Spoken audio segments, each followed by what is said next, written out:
दोस्तों नमस्कार। 72,825 शिक्षक भर्ती 2011 में आवेदन करने वाले सभी अभ्यर्थी भाई बहनों का हमारे इस करियर सीक्रेट चैनल पर हार्दिक स्वागत है। मैं तिलक। आज का वीडियो 72,825 शिक्षक भर्ती 2011 की सब कैटेगरी 12,091 का जो मामला डिवीज़न बेंच में चल रहा था, सरकार के स्पेशल अपील के फलस्वरूप उस पर आर्डर आना है। सिंगल बेंच के विरुद्ध सरकार गई थी।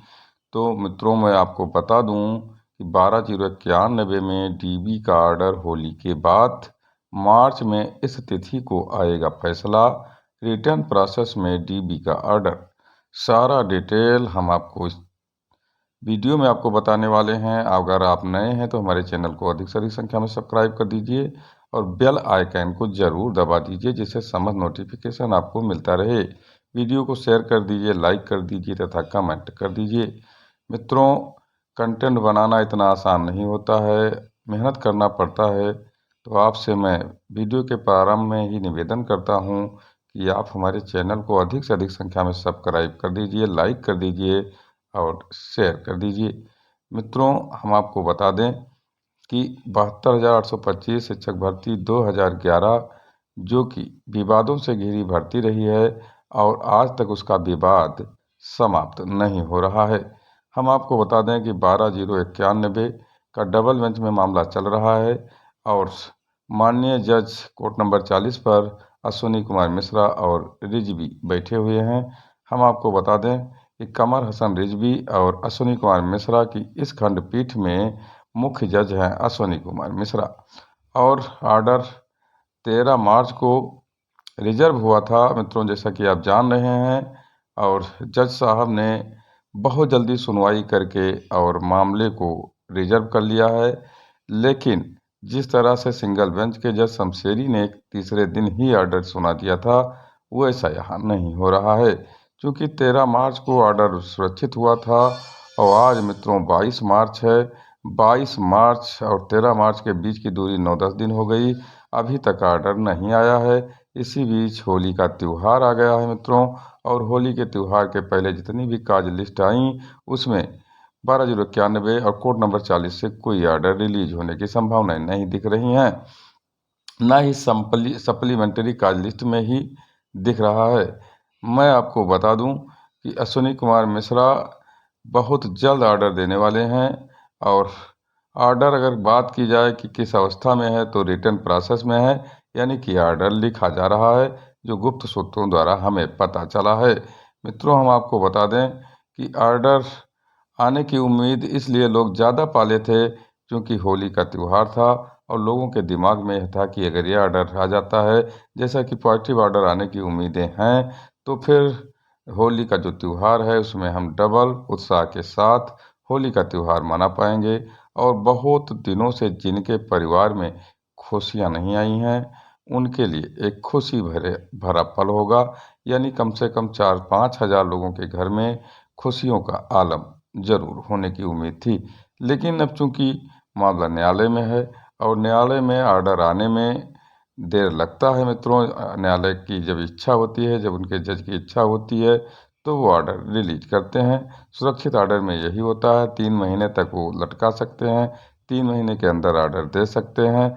लेकिन चूंकि यह जो मामला है सुप्रीम कोर्ट के डायरेक्शन से प्रोटेक्ट है और अनुच्छेद 32 लगा हुआ है, साथ ही साथ सिंगल बेंच का आर्डर इस पर हो गया है, कंटेम्प्ट की डेट भी बहुत दिन नहीं है, तो ऐसे स्थिति में आर्डर का आना निश्चित तौर पर संभव है। और जो बताया जा रहा है कि आर्डर कब आएगा, तो हम आप वीडियो में बने रहिए। मैं उस तिथि को भी बताने वाला हूँ जिसमें आप आर्डर रिलीज होने की उम्मीद कर सकते हैं और निस्संदेह आर्डर आने की उम्मीद है भी।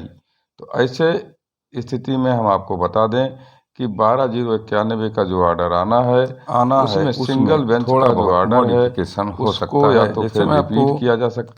इसमें बताएं तो जो 2,000 रुपये का एफिडेविट के साथ शुल्क लगना था, हो सकता है डबल बेंच उसको समाप्त कर सकती है। क्योंकि अगर उसे अननेसेसरी लगेगी तो निश्चित तौर पर डबल बेंच जो है उस पर विचार कर सकती है। साथ ही साथ एक बिंदु और है मित्रों, उसको मैं बता दे रहा हूँ जिस तरह डबल बेंच के पहले सिंगल बेंच में जो ऑर्डर हुआ था उसमें कहा गया था कि काउंसलिंग कराया जाए, तो काउंसलिंग के जगह पर यहाँ सीधा नियुक्ति देने का ऑर्डर डबल बेंच माननीय अश्विनी कुमार मिश्रा द्वारा किया जा सकता है। दूसरी बात यह है कि 90-105 की जो रिट है मित्रों, उसमें अगर जज खारिज नहीं करता है तो कुछ डायरेक्शन भी दे सकता है। ये असंभावी बदलाव इस ऑर्डर में हो सकते हैं। तो मैं आपको बता दूं कि जैसा कि 12/091 का जो ऑर्डर आना है उसमें कुछ मॉडिफिकेशन के साथ बदलाव हो सकते हैं और इसके लिए अभ्यर्थियों को भी तैयार रहना चाहिए, क्योंकि चुनाव आचार संहिता का इस पर कोई असर नहीं पड़ेगा। और अगर ऑर्डर टाइम बाउंड ऑर्डर देती है तो कोर्ट टाइम बाउंड ऑर्डर देती है तो उसमें जो है चुनाव आयोग या आचार संहिता का कोई झंझट नहीं होगा, वो सरकार को करना पड़ेगा। तो ऐसे स्थिति में अगर हम देखें कि ऑर्डर कब आ रहा है तो इस पर अगर हम विचार करें मित्रों, तो इस पर विचार बहुत ही असंभावी है। हम आपको बता दें कि 28 तारीख की जो सप्लीमेंट्री की लिस्ट है उसमें अपना मामला आ सकता है। 29 तारीख के सप्लीमेंट्री लिस्ट में भी अपना मामला आ सकता है। और उसके बाद मैं आपको बताऊं कि ये जो ऑर्डर है ये 29 तारीख को आने की बहुत संभावनाएं हैं, यानी 29 मार्च को ऑर्डर आ सकता है। जैसा कि गुप्त सूत्रों द्वारा पता चला है, चाहे डायरेक्ट ही ऑर्डर रिलीज कर दिया जाए, लेकिन मार्च में ही ऑर्डर रिलीज होने की संभावनाएं बन गई हैं। और इसलिए मैं आपको बता रहा हूं कि आप लोग बिल्कुल तैयार रहिए और ऑर्डर मार्च महीने में ही आएगा। 29 तारीख इसके लिए बहुत सब्स्टिट्यूट तिथि है। और अगर मान लीजिए 2% 1% नहीं आता है तो फिर अप्रैल के प्रथम सप्ताह में ऑर्डर आने की पूरी उम्मीदें हैं और निश्चित ही आ ही जाएगा, क्योंकि ऑर्डर हो गया है। तो ये अपडेट था मित्रों, मुझे जो सूत्रों से पता चला है कि जज साहब अश्विनी कुमार मिश्रा जल्द ही ऑर्डर को रिलीज करेंगे और ऑर्डर लिखा जा रहा है। और कमर हसन रिजवी जो कि दूसरे जज थे, उनका रिटायरमेंट शायद 13 अप्रैल को है, इसलिए 13 अप्रैल के पहले तो निस्संदेह ऑर्डर आ ही जाएगा। लेकिन ऑर्डर को मार्च में ही रिलीज करने की पूरी उम्मीदें बढ़ गई हैं। और जिस तरह से हाई कोर्ट के कुछ कर्मचारियों से संकेत मिले हैं, 29 तारीख को ऑर्डर रिलीज हो सकता है। और आप लोग बिल्कुल धैर्य रखिए और प्रसन्न रहिए। धन्यवाद।